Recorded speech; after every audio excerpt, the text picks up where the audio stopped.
Supreme court ने doctor Shahid Masood की जमानत मंजूर कर ली। पीटीवी करप्शन मुकदमे और अबूरी चालान में डॉक्टर शाहिद मसूद का नाम नहीं है। पीर को जस्टिस मंजूर अहमद की सरबराही में सुप्रीम कोर्ट के 2 रुकनी बेंच ने डॉक्टर शाहिद मसूद की दरखास्त जमानत की समाअत की। जस्टिस मंजूर अहमद मलिक ने केस रिकॉर्ड का जायजा लेने के बाद डॉक्टर शाहिद मसूद की दरखास्त जमानत मंजूर कर ली।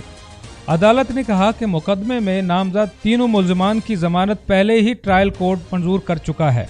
एडिशनल अटॉर्नी जनरल ने तस्दीक की है कि 2015 में रजिस्टर्ड होने वाले मुकदमात में दरखास्त गुजार का नाम ही नहीं। अबूरी चालान में भी शाहिद मसूद का नाम नहीं है।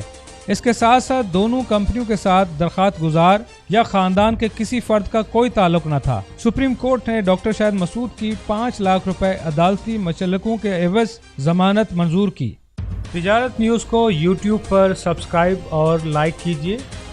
इसके साथ साथ बेल आइकन को भी लाजमी क्लिक कीजिए ताकि आप तक पहुंच सकें हमारी तमाम मुनफरिद खबरें जो आप देखना चाहते हैं।